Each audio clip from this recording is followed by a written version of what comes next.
This is the other flipped video that you need to watch on the history of astronomy for Mr. Thompson, Miss Sneed, and Miss Turner. So if you have your Cornell notes on page number 6 over what is astronomy, this is the PowerPoint that you need to view to go over those notes. So our first question is, what is astronomy?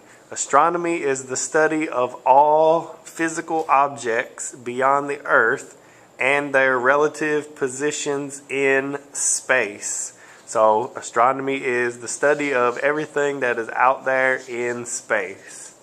Our second question is, what did most cultures not understand about space and the sky?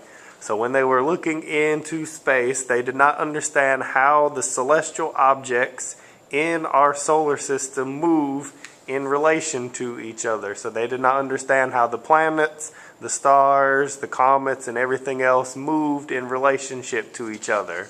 So there were a couple astronomers that started to develop their own theories about space and what happened in space. So we have 6 astronomers that we are supposed to know who are the early astronomers. The first one is Ptolemy.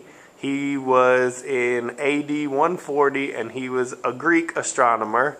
Then we have Copernicus in 1543, who was a Polish astronomer. We have Brahe in 1572, who was a Danish astronomer. Kepler in 1607, who was also a Danish astronomer. Galileo Galilei in 1609, who was an Italian astronomer. And then we have Sir Isaac Newton in 1687, who was an English astronomer. So the rest of our questions is going to go through certain astronomers and what they did for the study of space. So the first one is Claudius Ptolemy. He is the one that came up with what we call the Ptolemaic theory, that stated that the Earth is at the center of the universe, with the sun and the other planets revolving around the Earth. So he looked up into the sky and saw that everything was going around the Earth, and he thought that everything revolved around the Earth, and the Earth was in the center of our universe. So his theory is also called the geocentric theory, and the word geocentric means that the Earth is in the center of the universe. So when we break that word down, the word geo means earth, and the word centric means the middle or the center. So geocentric means the Earth is in the center of the universe. So second after Ptolemy, we have Brahe. Tycho Brahe came next, and when he looked into the sky, he believed that the other planets revolved around the sun, but that the sun and the moon revolved around the Earth. So he believed all the other planets went around the sun, and when he looked, he could see that the sun and the moon revolved around the Earth. So he changed Ptolemy's theory just a little bit and said that everything else went around the sun except for the sun and the moon that still went around the Earth. Then next came Johannes Kepler. He was Brahe's assistant, and he came up with what we call the laws of planetary motion. And in this law, he says that all the planets revolved around the sun in an elliptical orbit, and that the sun is not in the exact center of the orbit. So he changed Brahe's theory to say that everything did revolve around the sun in an elliptical orbit, which is kind of like an oval pattern, but he said that the sun was not in the exact center of the orbit. So now he was getting closer to the correct theory. Then after Kepler, we have Nicholas Copernicus, and he believed, he took what Brahe and Kepler did, and he said that the sun was the center of the universe and that all of the planets revolved around the sun. So he changed Kepler's theory, and now he put the sun in the exact center of the universe.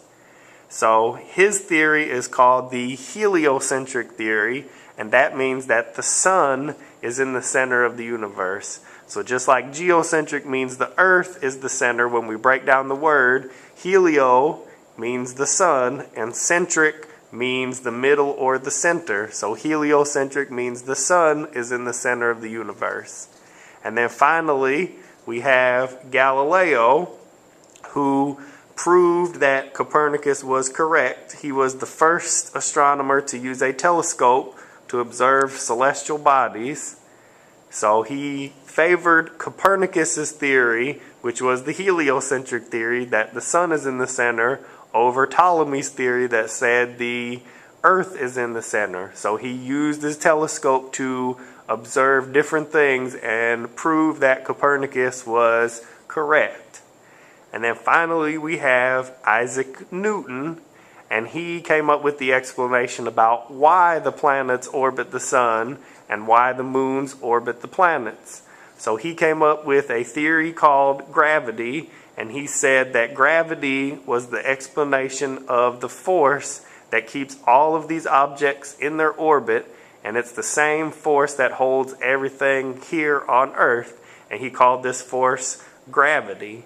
And he came up with his own laws, which are called Newton's laws, and he called it Newton's laws of motion and gravitation, and he combined the works of Copernicus, Brahe, Kepler, and Galileo, and he is the astronomer that finally said why everything revolves around the sun. So all 6 of these astronomers contributed to our understanding of astronomy. So you need to make sure that you have all of your notes filled in, and like you did with the Big Bang video notes, make sure that you write a summary at the bottom that summarizes what you learned in the PowerPoint, and also make sure that you have a parent sign off on this sheet as well, so we know that you completed this work at home. So you have until Friday to make sure both of your PowerPoints are complete, because on Friday we're going to start vocabulary, and all of next week we're going to work on making sure we understand the Big Bang Theory as well as all these astronomers and what they did. So please make sure you have both of these videos done by Friday, and we will see you tomorrow.